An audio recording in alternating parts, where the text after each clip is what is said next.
कुछ समय पहले की बात है। एक बूढ़ी औरत थी। वह बूढ़ी औरत अकेली थी।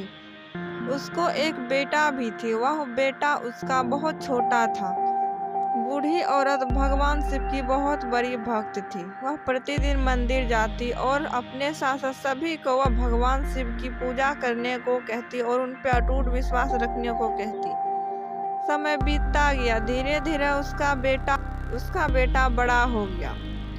बूढ़ी औरत ने सोचा कि अब मैं अपनी बेटे की शादी करा दूं और अपने बेटे को कुछ समय बाद उसने अपने बेटे की शादी करा दी और एक दिन बोली, बेटा, अब इस घर के खर्चे भी बढ़ गए हैं। मैंने तुम्हारी शादी करा दी और इस घर पे अब बहू का भी अधिकार है। उनका भी खर्चा तुम्हें देखना होगा। क्यों ना तुम शहर जाकर कुछ पैसे कमा लाओ।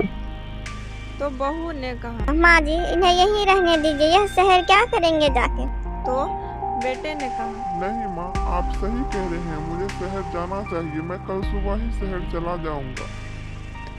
उधर उसके बेटे ने अपनी पत्नी से कहा, देखो, मैं कुछ समय के लिए शहर जा रहा हूँ। जब तक तुम मेरी माँ का ख्याल रखना, उन्हें किसी चीज की कमी ना होने देना और जब तबीयत खराब हो तो उन्हें डॉक्टर से भी जरूर दिखा देना।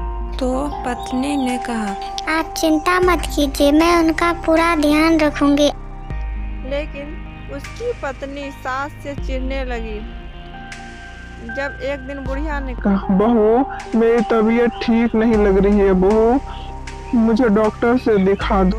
तो बहू ने कहा, माँ जी, अभी तो कुछ ही महीने हुए आपके बेटे को गए और अभी सबका नखरा शुरू हो गया।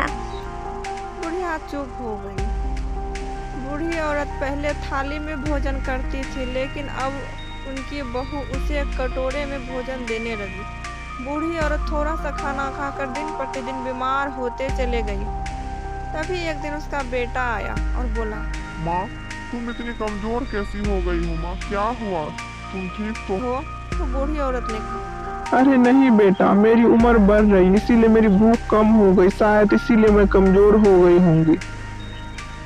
बूढ़ी औरत मंदिर जाती है, कहती कहती है, हे भगवान, मैं अपने बेटे बहू के बीच में लड़ाई पैदा नहीं करना चाहती हूँ। मेरी जिंदगी ही कितनी है, जो थोड़े बहुत बचे हैं उन दोनों की ही मर्जी से जी लेती हूँ। भगवान जी उस बुढ़िया की बातों से और उसकी भक्ति से बहुत प्रसन्न हुए और वे एक भिखारी का रूप धारण कर लिए और बूढ़ी औरत के पास गए। तो बूढ़ी औरत ने कहा, अरे, मुझसे ज्यादा तो खुश नसीब आप ही हो, क्योंकि आप तो भरपेट मांग कर भी खाना खा लेते हो। ले तो मैं अपने ही घरों में भूखे रहती हूँ और आधे पेट खाकर रहती हूँ। तो भिखारी बने शिव जी ने कहा, अरे माई, तू चिंता क्यों करती है? भगवान के घर में देर है लेकिन अंधेर नहीं है।